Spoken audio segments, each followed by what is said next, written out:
Although it is widely acknowledged that the primary attraction of The Summer I Turned Pretty is the romantic triangle involving Belly, Conrad, and Jeremiah, The Summer I Turned Pretty Season 3, Episode 4 provides much-needed attention to one of the show's other most significant relationships, that between Belly and her mother Laurel. After the turmoil of last week's dramatic family reunion in which Belly, Lola Tongue, and Jeremiah, Gavin Casalegno, proudly announced their intention to wed a few months later in Cousins, The Summer I Turned Pretty Season 3, Episode 4, Last Stand, begins rather quietly, and that's for the best.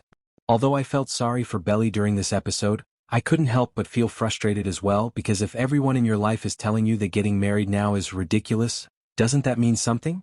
Belly's 21st birthday is celebrated with a wedding dress shopping trip without Laurel instead of a large celebration. Something about Belly's portrayal in this episode seems strange. This issue began in Episode 2. In the double-episode debut of Summer Season 3, Belly and the show have once again decided to overlook her motivation for wanting to end her relationship with Jeremiah. She is now so obsessed with getting married and marrying Jeremiah this summer that she is practically acting irrationally. The show seems determined to make us believe that Belly and Jeremiah are in love.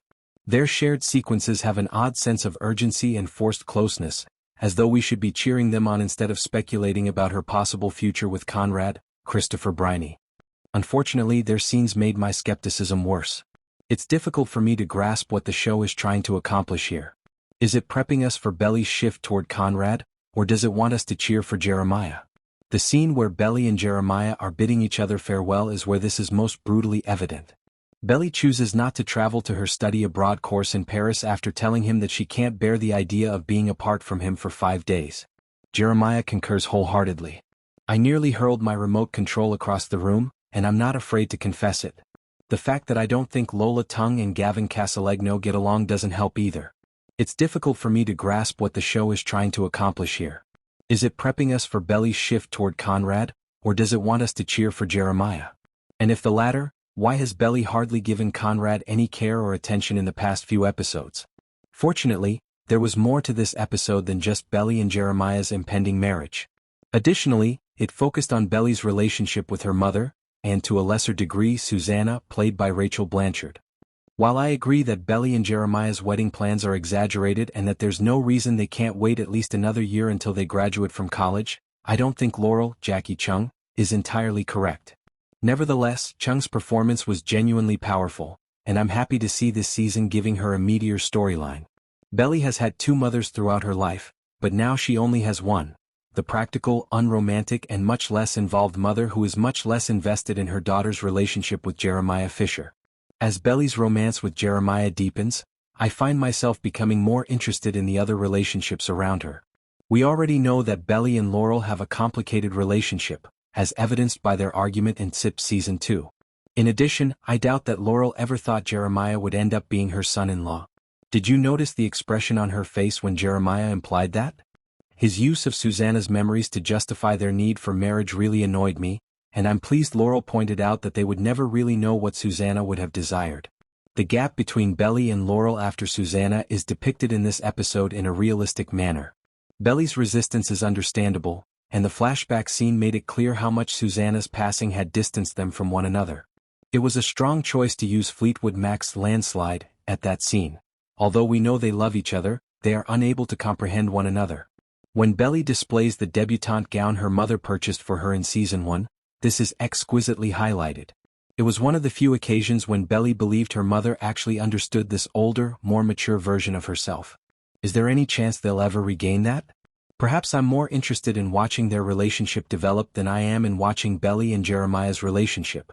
Overall, Episode 4 of Season 3 of The Summer I Turned Pretty was a crucial but emotionally taxing episode.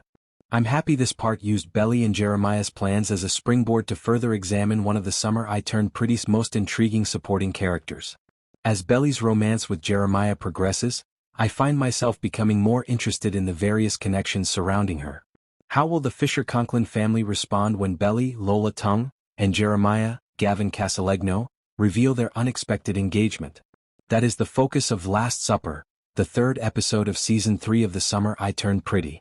Last week, the 3rd and final season of The Summer I Turned Pretty got off to a dramatic and emotional start when Belly found out that Jeremiah had slept with someone else and Stephen, Sean Kaufman, was involved in a vehicle accident.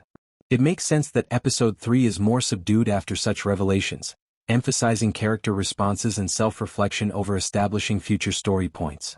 Even if this helps the episode by making Conrad's, Christopher Briney, unexpected return to the East Coast feel appropriately devastating without being overwhelmed by yet another tragedy, the most recent episode of the YA romance drama lacked something.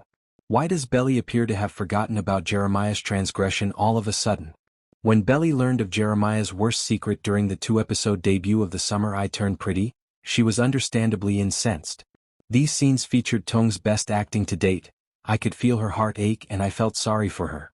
Jeremiah's "we were on a break" justification, reminiscent of Ross Geller, was ineffective. He cheated on her, Belly thought. I continue to believe that Belly's fear of Stephen's tragedy, coupled with her contempt and grief, created a powerful emotional cocktail that compelled her to accept Jeremiah's abrupt proposal next to a hospital. However, Belly's rage is completely absent from The Summer I Turned Pretty Season 3, Episode 3.